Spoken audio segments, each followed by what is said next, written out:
Hi friends, நம்ம good bad ugly படத்துக்காக நம்ம ஏகே ஃபேன்ஸ் எல்லாம் இப்போவே வேற லெவல் ப்ரொமோஷன் ஸ்டார்ட் பண்ணிட்டாங்க. இப்போ ரீசெண்டாக ஒரு பீச்சில் ஹெலிகாப்டரில் ஃப்ளக்ஸை தொங்க விட்டு செம மாசான ப்ரொமோஷன் பண்ணியிருக்காங்க. அந்த வீடியோ தான் இப்போ சோஷியல் மீடியாவில் செம்ம ட்ரெண்டிங்காக போயிட்டு இருக்கு.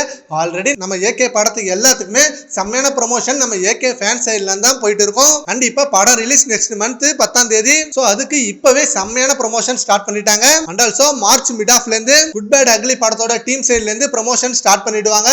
அண்ட் படத்தில் நடிச்ச பிரசன்னா, அர்ஜுன் தாஸ் அண்ட் சுனில், அப்புறம் நம்ம படத்தோட டைரக்டர் ஆதிக் ரவிச்சந்திரன் இப்படின்னு எல்லாருமே சம மாசான இன்டர்வியூ கொடுக்க போறாங்க.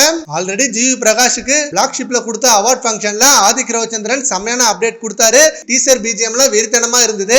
அதை விட தாண்டி படத்துல இன்னும் செம்மையான பிஜிஎம் போட்டிருக்காரு அப்படின்னு சொன்னாரு. அண்ட் இன்னும் கொடுக்க போற இன்டர்வியூல நம்ம தல அஜித் சார் கூட ஒர்க் பண்ணதை பத்தி அண்ட் இந்த படத்துல என்ன மாதிரி ஸ்டோரி, நம்ம தல அஜித் சார் எந்த மாதிரி கேரக்டர்ல நடிச்சிருக்காரு அப்படின்னு செம்மையான சுவாரஸ்யமான விஷயங்கள்லாம் ஷேர் ஆகும். அந்த இன்டர்வியூஸ்க்கு தான் நம்ம ஏகே ஃபேன்ஸ் செம்ம வெயிட்டிங்ல இருக்காங்க. அண்ட் அது ஒரு பக்கம் இருக்க, நம்ம ஏகே ஃபேன் சைட்ல இருந்து செம்மையான கட் அவுட் பேனர் அப்படின்னு வெறித்தனமான சம்பவங்கள் வெயிட் பண்ணிட்டு இருக்கு. அண்ட் இப்ப சோஷியல் மீடியால இந்த ஹெலிகாப்டர் ஃபிளக்ஸ் வீடியோ தான் செம்ம ட்ரெண்டிங்கா போயிட்டு இருக்கு. அதை பத்தி உங்க ஒப்பீனியனை நம்ம காமெண்ட் பாக்ஸ்ல கமெண்ட் பண்ணுங்க. Thank you friends.